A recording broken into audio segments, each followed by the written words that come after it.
പരിശുദ്ധമായൊരു മാസം നമ്മിലേക്ക് കടന്നു വരികയാണ്. ദുൽഹജ്ജ് മാസം, ഹജ്ജിന്റെ മാസം. والفجر وليال عشر والشفع والوتر والليل إذا يسر هل في ذلك قسم لذي حجر والفجر പ്രഭാതം തന്നെ സത്യം. പരിശുദ്ധമായൊരു മാസം വരുമ്പോ നമ്മൾ ഒരുങ്ങണം. ഈ മാസത്തിന് വല്ലാത്തൊരു പ്രത്യേകത ഉണ്ട്. ആദ്യ 10 ദിനങ്ങൾ പ്രത്യേകിച്ചും നിർബന്ധമായ എല്ലാ ആരാധനകളും കടന്നു വരുന്ന നിമിഷമാണ് അല്ലേ? റമദാനിൽ ഹജ്ജില്ലല്ലോ. ഹജ്ജുള്ളത് ദുൽഹജ്ജ് മാസത്തിലാണ്. നോമ്പുണ്ട്, സുന്നത്തായ നോമ്പുകളുണ്ട്, നിസ്കാരങ്ങളുണ്ട്, സക്കാത്തുണ്ട്, എല്ലാം ഉണ്ട്. ആ അർത്ഥത്തിൽ അത്രമേൽ പരിഗണിക്കപ്പെടേണ്ട ദിനരാത്രങ്ങളാണ് നമ്മിലേക്ക് കടന്നു വരുന്നത്. ഈ മാസങ്ങളിൽ അള്ളാഹുവിലേക്ക് കൂടുതൽ അടുക്കണം, കൂടുതൽ ആദരിക്കണം. ذلك ومن يعظم شعائر الله فإنها من تقوى القلوب. അള്ളാഹുവിന്റെ ചിഹ്നങ്ങളെ ആദരിക്കുക എന്ന് പറഞ്ഞാൽ അത് തഖ്വയുടെ അടയാളമാണെന്ന് പരിശുദ്ധ ഖുർആൻ. തഖ്വയുണ്ടോ? ഈ മാസമൊക്കെ വരുമ്പോ വല്ലാത്തൊരു വൈകാരികത. എന്റെ റബ്ബ് എനിക്ക് തന്ന നിമിഷങ്ങൾ, എന്റെ റബ്ബിലേക്ക് അടുക്കാൻ, എന്റെ റബ്ബെന്നിലേക്ക് അടുത്തു വരുന്ന നിമിഷങ്ങൾ, യാ റബ്ബി എന്നൊന്നൊറ്റക്കിരുന്ന് പൊട്ടിക്കറിഞ്ഞ് എന്റെ നാഥനെ വിളിക്കാൻ പറ്റുന്ന നിമിഷങ്ങൾ ഞാൻ എങ്ങനെ അത് വേസ്റ്റാക്കി കളയും?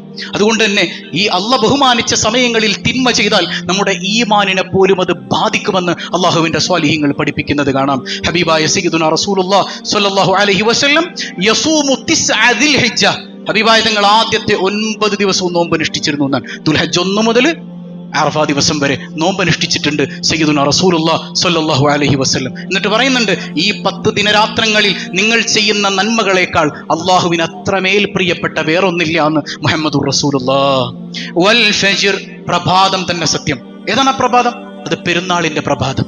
വലയാലിൻ അശ്ർ, 10 രാത്രികൾ തന്നെ സത്യം. അള്ളാഹ് സത്യം ചെയ്ത് പറയാണ്.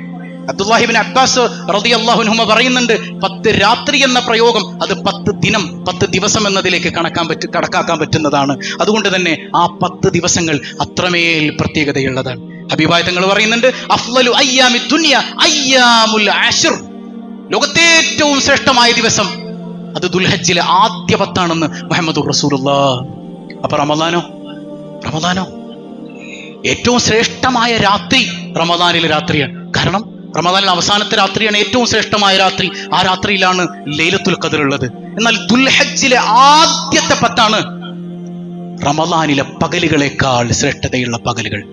റമദാനിലെ പകലുകളെക്കാൾ ശ്രേഷ്ഠത എതിനുണ്ട്? ഇമാമിങ്ങൾ പറയാണ്, ദുൽഹജ്ജിലെ ആദ്യത്തെ 10 പകലുകൾക്കുണ്ട്. എത്രമേൽ നമ്മൾ പരിഗണിക്കണം.